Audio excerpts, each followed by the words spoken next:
Hello, so I'm going to show you how to make this pad on the Korg Opsix. I posted it a few days ago and quite a few people asked me how I made it, and so I thought I'd walk you through it and also just kind of explain what I'm doing as I do it.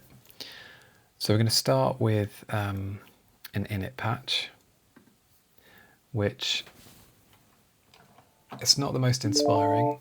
It's just a load of sine waves, and I mean the Korg Opsix is known for sort of digital glassy experimental sounds, and they're not really the kind of sounds that I'm using in my own music at the moment. So I wanted something thick, warm, dusty, wavery, fluttery, all that kind of stuff, and sounding quite expressive without me having to get an MP controller or something like that.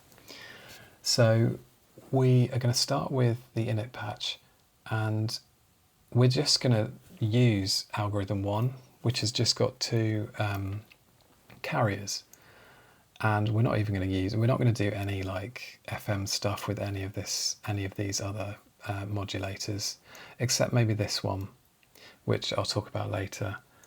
So we're going to change our sine waves to saw waves, because if you look on the oscilloscope, there's very little, well, there's actually nothing going on in the high frequencies. So we're going to use two saw waves. You can actually make this patch on pretty much any synth, any subtractive synth, as long as it's got a bit of a mod matrix going on. So we've got our two saw waves. I'm going to pitch one of them a fifth up. So I'm going to take this one down by 0.500. These are fixed ratios across here which affect the pitch, and if you press a little padlock button you can get a more traditional readout of the pitch, but it is so handy being able to just turn a knob and just go through so many different harmonics. So we're going to have this one pitched lower and this one is going to be pitched higher, but I don't want them an octave apart because that's a bit boring. So we're actually going to pitch this higher one up by a fifth. There you go. So just for a bit of sort of like timbre variety, I guess.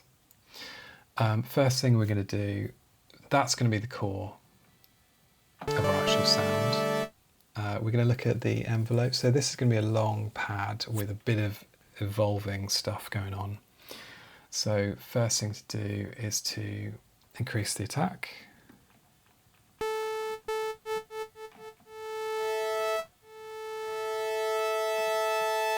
It's quite nice, and a bit of release as well.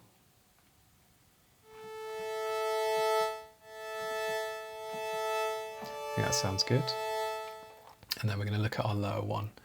I'm happy for this one to not really have much release, because I want the lower frequency to kind of get out of the way and just leave the top frequency coming through. So we're still going to have a nice long attack. We could actually match them. What's that? 2 seconds? 1 second? Well, that's I've way overshot that one. We're also going to do something, a little bit of FM with this sine wave. So I'm just going to put a tiny bit on there, and we're going to just match the attack, and I'll show you what that does towards the end. That's very bright, so we're going to take the cutoff right down, and we're going to add a little bit of resonance. Very muffled sounding, so we are going to add some of our envelope number 2. So you'll see the cutoff will just slightly increase, it will follow this shape, and it will brighten the sound a tiny bit. See, not much there. So what it's doing is it's immediately hitting the brightest point, then dropping down, which is the opposite of what we want. So we're going to increase the sustain right up for the purposes of this patch, and we're going to increase the attack. So now it goes up and it stays up. That's not bad. I think we'll keep that like that for now. The next thing we're going to do is the fun stuff in the mod matrix. So first thing first, this higher of the two notes, I want this to kind of flutter around a bit. So we are going to use an LFO to move this level back and forth, up and down, to give a bit of sort of rhythmic movement. So we use LFO3, which is not hardwired to anything. LFO2, you'll see, is actually attached to the filter nominally, and I think LFO1 is attached to the pitch mod. Yeah, LFO1 is, yeah. So we'll start with LFO3. Just turn all the effects off just in case, not that they were actually mixed in. So we'll use LFO3 and we're going to get that to affect the level of operator 1. There we go, and we're going to add an amount to taste. I think that's a good amount. We don't want it to be too throbby. There we go, to increase the cutoff a little bit. So now we've done that, that's going to get a bit repetitive and it's a bit too predictable, I think. So I want something to affect the speed of LFO3. And for that, we're going to use an envelope at the start. So we use envelope 1, and it's going to affect the speed of LFO3. So what that's going to do, it means that the actual, the shape of this envelope 1 is going to determine the speed of LFO3. Probably better just to hear that.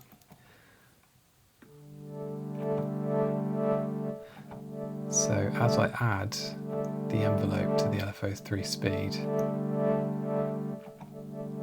so you get that nice sort of fluttery triplet thing happening as it follows this shape.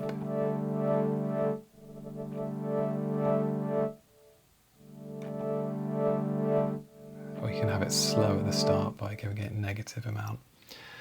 So let's give that, let's go for the whole hog. Nice.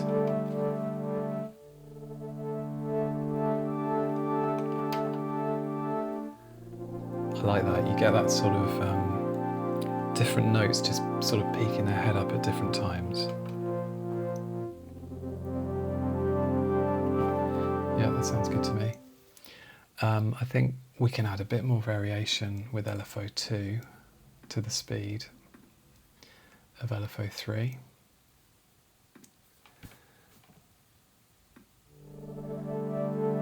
Not too much.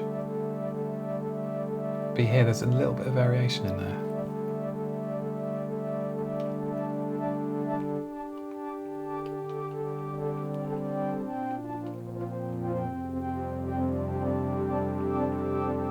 So we've still got that movement, fundamental movement, but we've got a lot more variation in there by just assigning LFOs to things.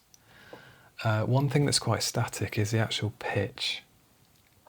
So we're going to use, what haven't we used? LFO1, and we're going to assign that to the pitch. Where is it? LFO1. And I think we're just going to assign this to the lower of the two sounds. So we're kind of differentiating it even more from the pitch of the higher of the two sounds. So we're going to find operator 3, pitch, and we're not going to give it too much, or you get this horrible sort of warble effect. So we're just going to add about 20, 19, 18. That's, to me, the kind of sweet spot. Where it doesn't sound too out of tune, but it's giving that sort of drifty, not too pristine effect. So I think all that's left to do is actually open this filter up, because the sound, as you can hear, is way too dark. Way too dark. There's a whole load of frequencies not coming through at all. So we're going to do that with the mod wheel. So we're going to put the mod wheel right up, and we're going to assign it to the filter cutoff. And again, you're just going to do this to taste, really. I mean, I'm happy for it to get quite bright, and then I can just bring it down here. One other thing we could assign for the mod wheel is just some unison voice, which kind of, I suppose, kind of thickens it a little bit. We're just going to boost it up to 2, nothing mad.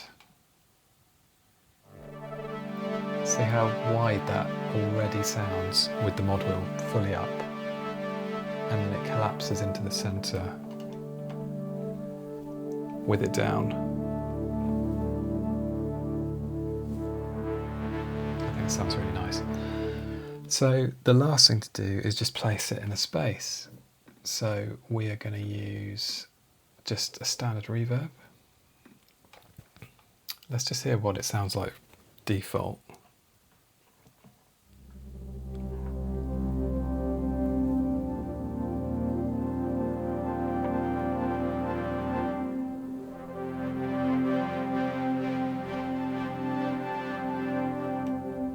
I think that sounds nice. It's not ringing out too much. One thing I'd also like to do is just to compress it a bit. So because it's a dynamic pad, even though there's not any kind of velocity sensitivity going on, it just sometimes sounds nice when you've got quite a bright sound with a dark reverb compressed together. So let's bring the sensitivity up.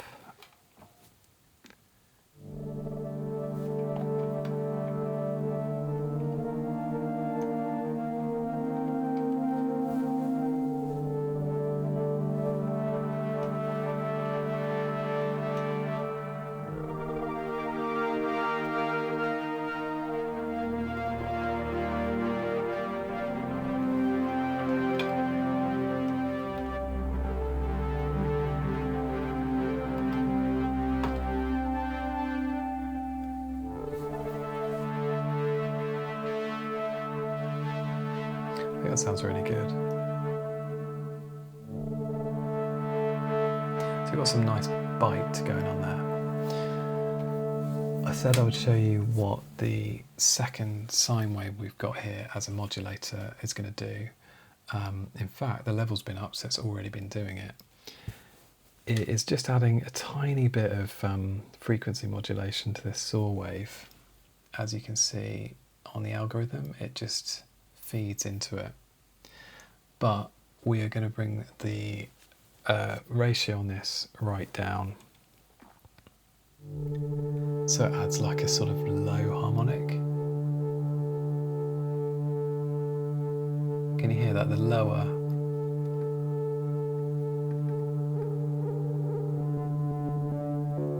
So you can add any ratio in there if you want. I personally like that.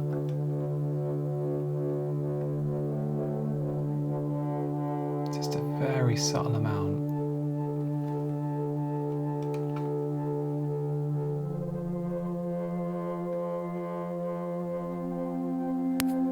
Anyway, you can experiment with that. So there you have it. So that's where you take the init patch, which is just a sine wave, into something that sounds a bit more analog, a bit more dusty, warm, unstable, whatever you want to call it, which might be appropriate for your genre. I'll give away this patch in the description, and it's also part of a forthcoming Korg Opsix set, which I will be releasing soon.